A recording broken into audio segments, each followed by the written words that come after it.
এদিন ভগবান শয়ন থেকে উঠেন বলে এটাকে উত্থান একাদশী বলা হয়। ভগবান এই যে শুয়েছেন 4 মাস, শয়ন একাদশী থেকে নিয়ে উত্থান একাদশী পর্যন্ত, এই একাদশীতে ভগবান এবার উঠে যাবেন। এখন ভগবান জেগে যাবেন। এই একাদশী থেকে শুভ কার্য সব আরম্ভ হয়ে যাবে। এবার আসছি আমরা একাদশী। এবার দেব প্রবোধিনী একাদশী বা উত্থান একাদশী। এই একাদশী কবে? এই একাদশী হলো নভেম্বর মাসের 2 তারিখ, 15ই কার্তিক, 2 নভেম্বর রবিবার, সেদিন এই একাদশী পালন হবে। যদ্যপি অনেকে ভাবতে পারেন যে পঞ্জিকায় নভেম্বরের 1 তারিখে একাদশী দেওয়া রয়েছে উত্থান একাদশী, তো সেদিন কেন পালন হবে না? আমাদের বৈষ্ণব মতে সেদিন দশমী বিদ্যা থাকার কারণে পরের দিন মানে নভেম্বর মাসের 2 তারিখে রবিবারে সেদিন এই উত্থান একাদশীর ব্রত পালন হবে। আর সেই দিনই চাতুর্মাস্য ব্রত সমাপন হবে। যারা চাতুর্মাস্য ব্রত করছেন সেই দিনই শেষ হবে। তার পরের দিন 3 তারিখ নভেম্বর মাসের সোমবার, সেদিন ব্রতের পালন হবে সূর্যোদয়ের পরে। সূর্যোদয় থেকে নিয়ে আর সকাল 9:30 পর্যন্ত ব্রতের পালনের সময় রয়েছে। এবার আসলো যে এই দেব প্রবোধিনী একাদশীর মহিমা কি, তার মাহাত্ম্য কি। এই বিষয়ে স্কন্দ পুরাণে দেবর্ষি নারদ আর ব্রহ্মার সংবাদের মধ্যে খুব সুন্দর বর্ণন রয়েছে।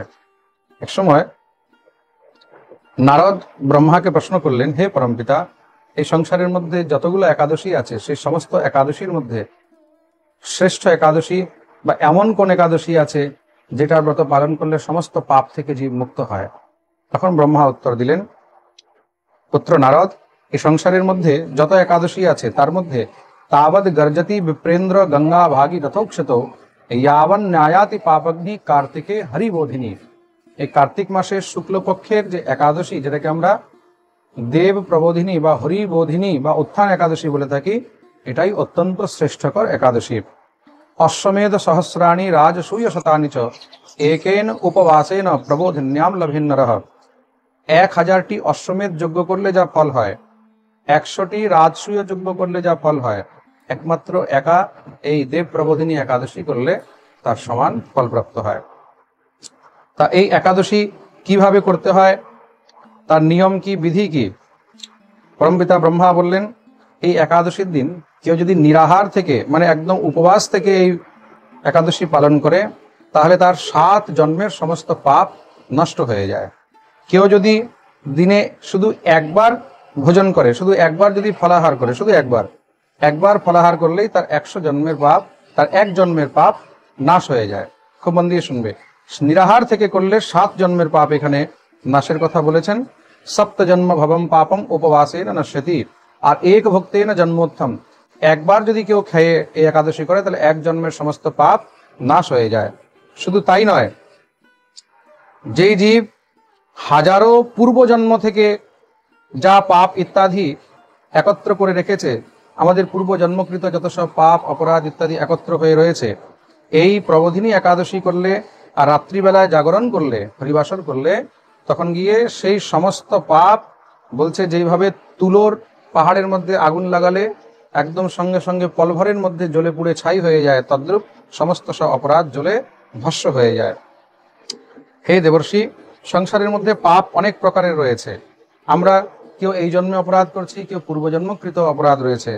তার মধ্যে কি কি পাপ সব থেকে খারাপ, এগুলো ব্রহ্মা বললেন। সন্ধ্যাহীন, যেই জীব সন্ধ্যা আহ্নিক করে না, যে জীব ভগবানের সেবা করে না, ব্রতভ্রষ্ট, এই একাদশী ইত্যাদি ব্রত ইত্যাদি করে না, যে নাস্তিক, বেদ নিন্দক, যে শাস্ত্র বেদ এবং ভগবানকে নিন্দা করে আর ধর্মশাস্ত্রের উপরে প্রশ্নচিহ্ন করে, বা পরস্ত্রী গমন করে, বা কৃতঘ্ন এবং বঞ্চক, আর যেই জীব কোন বিধবাকে গমন করে, সভর্তিকাম বা বিধবাম ব্রাহ্মণীম ব্রাহ্মণো यदि সেবতে মুন শার্দুল সান্বয় याति সংশয়ম। ভাইয়ের স্ত্রীকে অথবা কোনো বিধবাকে যদি কেউ গ্রহণ করে, তা সেই যে মহাপাপ, সেই সমস্ত পাপ কখনো মুক্ত হয় না। কিন্তু কদাচিৎ যদি সেই জীব এই দেব প্রবোধিনী একাদশীর ব্রত পালন করে থাকে, এই একাদশীর পালন করলে পূর্বজন্মকৃত বা ইহজন্মকৃত এই সমস্ত পাপ থেকেও সেই জীব অতি সত্বর মুক্ত হয়ে যায়। যে গুরুর দোষী, যে গুরুর চরণে অপরাধ করেছে, যে ব্রাহ্মণের কাছে অপরাধ করেছে, তার সমস্ত সুকৃত মানে পুণ্য তৎক্ষণাৎ নষ্ট হয়ে যায়। আর যে আচারবিহীন, যে আচার বিচার মেনে চলে না, যে চাণ্ডালির সঙ্গে থাকে বা বেশ্যা সংসর্গ করে, বা যে দুষ্ট মানুষের সঙ্গে সবসময় উঠা বসা করে, তার সমস্ত ধর্ম নষ্ট হয়ে যায়। আর এমন ব্যক্তির যে সঙ্গ করে, বলছে সেও কিন্তু যমলোকে যায়। সুতরাং এমন যদি কোনো পাপাচারী থাকে বা তার সঙ্গকৃত কোনো জীব থাকে, সেও যদি এই দেব প্রবোধিনী একাদশীর পালন করে, সম্পূর্ণ বিধিবিধান দিয়ে বলা হয়েছে, বিধিবিধান দিয়ে যদি পালন করে, তাহলে তারও সমস্ত পাপ নাশ হয়ে যায়। কেউ যদি সাধুর অপমান করেছে, সাধু নাম অপমানম তু ইয়ে করবন্তি নরাধমঃ, কেউ যদি কোনো সাধুর অপমান করেছে বা কোনো সাধুর নিন্দা করেছে, কোনো বৈষ্ণবের নিন্দা করেছে, বা কোনো ভ্রষ্ট ব্যক্তি অত্যধিক চুগলি করে, চুগলি মানে এদিকের কথা ওই দিক, এদিকের কথা ওই দিক, এর কথা ওকে, ওর কথা একে, এই লাগানো ভাজানো, এসবগুলো কিন্তু মহাপাপ বলা হয়েছে শাস্ত্রের মধ্যে। বলছে তারা যদি দান করে, হোম করে, যজ্ঞ করে, তবুও কিন্তু তারা পবিত্র হয় না। আর সেই অপরাধী তারাও যদি এই দেব প্রবোধিনী একাদশীর ব্রত করে, তখন সেই সমস্ত পাপ থেকেও মুক্ত হয়ে পবিত্র হয়ে যায়।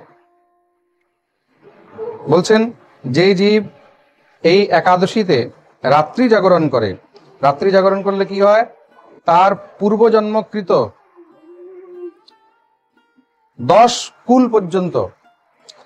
পর্যন্ত তারা সব বিষ্ণুলোক প্রাপ্ত করে। মানে নিজে তো সে হরিলোক প্রাপ্ত করেই, তার পূর্বের যে 10 কুল, সেই 10 কুলও কিন্তু বিষ্ণুলোক প্রাপ্ত করেন। আর পিতৃগণ তার উপর অত্যন্ত প্রসন্ন হয়। শুধু দেবতা নয়, ভগবানই নয়, পিতৃগণ পর্যন্ত তার উপর অত্যন্ত প্রসন্ন হয়। আর যেই গৃহের মধ্যে, গৃহের বাচ্চা থেকে নিয়ে বৃদ্ধ পর্যন্ত সবাই এই দেব প্রবোধিনী একাদশী করেন, সেই ঘরের মধ্যে সমস্ত তীর্থ এসে সেদিন বিরাজমান হন। यानि कानि च तीर्थानि त्रैलोक्ये संभवन्ति च तानि तस्य गृहे सम्यक यह करोति प्रबोधिनीम। যে প্রবোধিনী একাদশী ব্রত পালন করে, তার গৃহের মধ্যে সেদিন সমস্ত সব তীর্থরা এসে নিবাস করেন। প্রবোধিনী একাদশীর এত মহিমা। আর শুধু তাই নয়, হে পুত্র, এই সংসারের মধ্যে কেউ যদি কোনো কারণে সমস্ত একাদশী করতে পারেনি, তাহলে সেই জীবকে প্রবোধিনী একাদশী অবশ্যই করা উচিত। কেন? যেই জীব কার্তিক মাসে ভগবান হরির পুজো করে না, বিষ্ণু ভক্তি বিহীন হয়ে থাকে, আচার বিচার মানে না, যারা আমিষ ইত্যাদি ভক্ষণ করে, তারা নিজের সমস্ত পুণ্য নষ্ট করে ফেলে। অকৃত্বা নিয়মম বিষ্ণোঃ কার্তিকম ইহ ক্ষেপেন নরঃ জন্মার্তিতস্য পুণ্যস্য ফলম নাপ্নোতি নারদ। হে নারদ, যেই জীব কার্তিক মাসে ভগবান শ্রীহরির পুজো করে না, আমিষ ইত্যাদি ভক্ষণ করে, বা কার্তিক মাসে কোনো প্রকারে যদি ভগবানকে দীপদান ইত্যাদি বা এই নিয়মগুলো পালন না করে, সে সমস্ত সব নিজের পুণ্য সুকৃত নষ্ট করে ফেলে। কার্তিক মাসে কেউ যদি পরের অন্ন গ্রহণ করে, পরের অন্ন গ্রহণ করলেও কিন্তু পুণ্য নষ্ট হয়। সুতরাং কোনো কারণে যদি এসব ভুল ইত্যাদি হয়ে থাকে, তাহলে তাকেও এই প্রবোধিনী একাদশী অবশ্যই করা উচিত। এই প্রবোধিনী একাদশী করলে যেই কোনো কারণে যদি কার্তিক মাসে কোনো ভুল ত্রুটি হয়েছে বা নিয়ম ইত্যাদি মানতে কোনো দোষ হয়েছে, তাহলে সেই সমস্ত অপরাধ থেকেও সে মুক্ত হয়।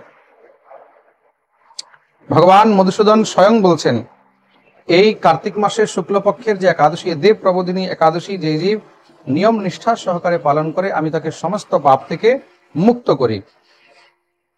আর সেই একাদশীর দিন সম্পূর্ণরূপে একমাত্র শুধু ভগবানেরই চিন্তন করা উচিত। যত পারবে তত হরিনাম সংকীর্তন করবে, গোবিন্দের কথা গুণগান করবে, যত পারবে তত হরি কথা শুনবে অথবা শোনাবে। এই প্রকার দেবর্ষি নারদ প্রশ্ন করলেন, হে পরমপিতা, তাহলে এবার একাদশীর ব্রতটা কিভাবে করা উচিত, তার বিধানটা আমাকে আপনি বর্ণন করুন।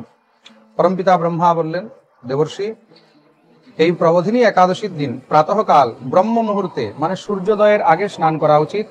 স্নান কোথায় করবে? নদী, সরোবর, আর যদি সেটা না হয় তাহলে কূপ, কূপ মানে কুয়ো, কুয়াতেও যদি না হয় তাহলে নিজের গৃহে ঘরের মধ্যে শুদ্ধ জল দিয়ে স্নান ইত্যাদি করবে। তৎপশ্চাৎ ভগবানের সম্পূর্ণ বিধিবিধান দিয়ে পূজন করবে। পূজন করে নিরাহার থাকতে পারলে অত্যন্ত উত্তম, নিরাহার যদি না থাকতে পারে তাহলে শুধু একবার সেদিন ফল ইত্যাদি গ্রহণ করবেন, তার বেশি গ্রহণ করা উচিত নয়। আর ভগবানের সম্মুখে তৎপশ্চাৎ প্রার্থনা করবেন, ভোক্ষ্যামি পুণ্ডরীকাক্ষ শরণম মে ভবাচ্যুত আমম মন্ত্রম সমুচ্চার্য দেব দেবস্য চক্রিণঃ। এই প্রকার ভগবানের সম্মুখে প্রার্থনা করবেন। আর রাত্রিবেলায় জাগরণ করবে। জাগরণ কি করে করবে? গীতম নৃত্যম চ বাদ্যম চ তথা কৃষ্ণ কথাম মুনে, ভগবানের কীর্তনে নৃত্য করবে, ভগবানের গুণগান গাইবে, গীত ভগবানের গান গাইবে বা বাদ্যযন্ত্র ইত্যাদি বাজিয়ে কৃষ্ণ কথায় উন্মত্ত থেকে রাত্রি জাগরণ করবে।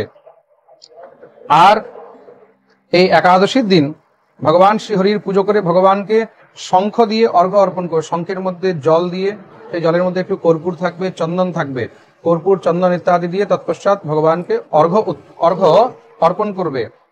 ভগবানকে অর্ঘ্য দিলে কি হয় এটাও শুনে রাখুন। কার্তিক মাসে যে ভগবানকে শঙ্খের মধ্যে জল দিয়ে অর্ঘ্য প্রদান করে সমস্ত তীর্থ স্নানের ফল প্রাপ্ত হয়। আপনি কোনো তীর্থে যেতে পারেননি, কিন্তু শুধুমাত্র ভগবানকে অর্ঘ্য অর্পণ করলেন শঙ্খের জল দিয়ে, তাতে সমস্ত তীর্থের স্নানের ফল প্রাপ্ত হয়। আর ভগবানের অত্যন্ত প্রিয় বস্তু অগস্ত্য ফুল, যেটাকে আমরা বক ফুল বলে থাকি, সাদা রঙের, অনেকে লাল রঙেরটা ভাবে না, সাদা রঙের যে আছে শ্বেত রঙের, সেটা ভগবানকে অত্যন্ত প্রিয়। অগস্ত্য ফুল প্রদান করলে ভগবান তার উপরে অত্যন্ত প্রসন্ন হয়। আর কি করা যায়? ভগবানকে বেলপত্র দিয়েও পুজো করা যায়। এই সম্পূর্ণ কার্তিক মাসেই বেলপত্র দিয়ে আর অগস্ত্য ফুল দিয়ে পুজো করা যায়। যদি সম্পূর্ণ মাসে না পেরে থাকে তখন এটা দেব প্রবোধিনী একাদশীর দিন করবে। কি দিয়ে? অগস্ত্য ফুল, বেলপাতা, তুলসী ভগবানকে অর্পণ করবে। আর এই কার্তিক মাসে তুলসী গাছ লাগাবারও কিন্তু অনেক মহিমা রয়েছে। তুলসীর যত প্রকারের সেবা করা যায়, তুলসীর গাছ লাগানো, তৎপশ্চাৎ তুলসীর দর্শন, তুলসীর মহিমা বর্ণন, তুলসীকে প্রণাম, তুলসীর পরিক্রমা, তুলসীর বন্দনা স্তুতি, তুলসী গাছে জল দেওয়া, তুলসীর নিচে দীপদান করা, এই প্রকারে তুলসীর 9 প্রকারের সেবা করলে ভগবতী তুলসী অত্যন্ত প্রসন্ন হয় আর গোবিন্দ তার উপর অত্যন্ত প্রসন্ন হয়। তৎপশ্চাৎ ভগবানকে তুলসী অর্পণ করবে, কদম ফুল অর্পণ করবে। ভগবানের যেহেতু কদম ফুল অত্যন্ত প্রিয়, বকুলের ফুল, বকুল, অশোক এবং কলকি ফুল। কলকি ফুল অনেকে ভাবে যে মহারাজজি সাদাটা দেবো না লালটা দেবো, কলকি ফুল এই আপনারা হলুদটাও দিতে পারেন এবং লালটাও দিতে পারেন, কোনো অসুবিধা নেই, আপনি সেটা দিয়েও কিন্তু পুজো করতে পারবেন। ভগবানকে আমের যে পাতা, আম্রপল্লব ইত্যাদি দিয়ে ভগবানকে ঘট বসিয়ে পুজো করলে ভগবান অত্যন্ত প্রসন্ন হয়। তার সঙ্গে ভগবানকে দুর্বা প্রদান করা যায়, সমীপত্র দিয়ে ভগবানের পুজো করা যায়, চম্পা ফুল দিয়ে ভগবানের পুজো করা যায়, পীতবর্ণের কেতকী পুষ্প হলুদ রঙের, এটা দিয়েও ভগবানকে পুজো করা যায়। তৎপশ্চাৎ ভগবানকে আমলকি অর্পণ করবেন। আর গোবিন্দের নিমিত্তে আমলকি দান করলে অত্যন্ত ফলপ্রাপ্ত হয়। এই প্রকার একাদশীর ব্রত করে তৎপশ্চাৎ পরের দিন ব্রহ্ম মুহূর্তে স্নান করবেন। স্নান করে তৎপশ্চাৎ ভগবানের সেবা পূজা ইত্যাদি করে পালন করবেন। আর পরের দিন দ্বাদশীর দিন চাতুর্মাস্য ব্রত সমাপন করে, যারা যারা চাতুর্মাস্য ব্রত করেছে তাদের জন্য বলছি, তারা সব সমাপন করে তৎপশ্চাৎ এবার ব্রাহ্মণ ভোজন করাবেন। এখানে ব্রাহ্মণ ভোজনের বিশেষ মহিমা রয়েছে। কেমন ব্রাহ্মণ? বৈষ্ণব ব্রাহ্মণ, যেন বৈষ্ণব হয়, হরিভক্ত ব্রাহ্মণকে এনে ঘরের মধ্যে ভোজন করাবেন। আর তৎপশ্চাৎ ভোজনের পরে বস্ত্র ইত্যাদি দিয়ে দান দক্ষিণা দিয়ে তাকে প্রণাম করে বিদায় করবেন। আর এই একাদশীর মধ্যে কি কি দান করা যায়, দেব প্রবোধিনী একাদশী বা তার পরের দিন দ্বাদশীর দিন কি কি দান করা যায়, এটাও এখানে খুব সুন্দর করে লেখা রয়েছে। ভূমি দান, সুবর্ণ দান, গোদান, গো বংশের মধ্যে এখানে কিন্তু গোমাতাও লেখা রয়েছে। আবার বৃষ মানে যেটাকে আমরা ষাঁড় বলি, ষাঁড়ও দান করার অনেক মহিমা রয়েছে। এটা আয়াচিতে বলিবর্দ স হিরণ্যম প্রদাপয়েত আমাসাংসি নরোজস্তু প্রদেদ গাম সদক্ষিণাম। তার সঙ্গে এবার আমলকি দান, তারপরে যেটাকে আমরা পাদুকা বলি, জুতো, হ্যাঁ, সেই পাদুকা দান, শর্করা দান, শর্করা মানে চিনি বা গুড় ইত্যাদি বা বাতাসা বা মিশ্রি ইত্যাদি দান, এটারও অত্যন্ত ফল রয়েছে। তাম্র এবং সুবর্ণ পাত্রের মধ্যে ঘৃত রেখে তৎপশ্চাৎ দান করা, তামার পাত্রে বা স্বর্ণ পাত্রে ঘৃত রেখে দান করার এটার মধ্যে অনেক বিশেষ মহিমা রয়েছে। আর অন্নদান যত পারবেন তত করবেন। নিজের যেখানে শ্রদ্ধা হয় সেখানে নিজের শ্রী গুরুদেবকে হোক, কোনো মন্দিরে হোক, কোনো মঠে হোক, কোনো উৎসবে হোক, অনুষ্ঠানে হোক, যেখানে যে যেরকম করে পারবেন সেখানে দান করবেন, নিজের যথা সাধ্য অনুসারে করবেন। আর তৎপশ্চাৎ এই দান ইত্যাদি করে ভগবান শ্রীহরির চরণে প্রার্থনা করবেন যে প্রভু, আমার দ্বারা যদি কোনো অপরাধ হয়ে থাকে নিশ্চয়ই আমার দ্বারা অনেক প্রকারের অপরাধ হতে পারে। পাপোহম পাপকর্মোহম পাপাত্মা পাপ সম্ভব ত্রাইমাম পুণ্ডরীকাক্ষ সর্ব পাপ হরো হরি। এই মন্ত্র পাঠ করে ভগবানের কাছে ক্ষমা প্রার্থনা করবেন। আর এই প্রকার নিজের নিয়ম সেবা ব্রত বা যারা চাতুর্মাস্য ব্রত করেছেন সেই ব্রতকে এই দিনই বিসর্জন দেওয়া হবে। তৎপশ্চাৎ ক্ষৌরকর্ম ইত্যাদি সবকিছু করতে পারেন, তার মধ্যে আর কোনো দোষ থাকবে না। যারা যারা সাবান লাগাচ্ছে না, তেল লাগাচ্ছে না, তারা এই দিন থেকে সাবান তেল ইত্যাদি সবকিছু লাগাতে পারবেন। ক্ষৌরকর্ম করবেন, নখ ইত্যাদি কেটে নেবেন। আর যেরকম আগে প্রসাদ ইত্যাদি পাচ্ছিলেন সেইভাবেই নিজের নিয়মগুলোকে ঠিক চালু রাখবেন। এই প্রকার এই দেব প্রবোধিনী একাদশীর মহিমা বর্ণন করলেন, একাদশীর বিধি বিধান ইত্যাদি বর্ণন করা হলো। আপনারাও সবাই এই উত্থান একাদশী, এদিন ভগবান শয়ন থেকে উঠেন বলে এটাকে উত্থান একাদশী বলা হয়। ভগবান এই যে শুয়েছেন 4 মাস, শয়ন একাদশী থেকে নিয়ে উত্থান একাদশী পর্যন্ত, এই একাদশীতে ভগবান এবার উঠে যাবেন। এখন ভগবান জেগে যাবেন। এই একাদশী থেকে শুভ কার্য সব আরম্ভ হয়ে যায়। বিবাহ থেকে নিয়ে যত সমস্ত সব শুভ কার্য রয়েছে, গৃহারম্ভ থেকে নিয়ে যজ্ঞ যাগ ইত্যাদি যত সব শুভকর্ম রয়েছে সেগুলো সব এই সময় আরম্ভ হয়ে যায়। সুতরাং আপনারা এই একাদশীর পর থেকে নিজের গৃহের মধ্যেও শুভ কার্য ইত্যাদি এগুলো আরম্ভ করতে পারবেন। সবাই যারা যারা পারবেন তারা সব নিয়ম মেনে এই একাদশী পালন করবেন। নিজেও করুন, সবাইকেও করান। যথোচিতভাবে যে যেরকম পারবেন সেইভাবে যে যেখানে আছেন সেখানেই নিজের নিজের পরিস্থিতি অনুসারে এই একাদশী পালন করবেন আর হরিনাম করবেন। এই দেব প্রবোধিনী একাদশীর বিষয়ে আমরা আজকে শ্রবণ করলাম, গোপাষ্টমী অক্ষয় নবমী বিষয়ে শ্রবণ করলাম। পরবর্তীকালে আমরা আবার অন্য কোনো একাদশী নিয়ে, অন্য বিষয় নিয়ে আমরা সব শ্রবণ করব। সবাইকে রাধে রাধে, জয় রাধা শ্যাম সুন্দর।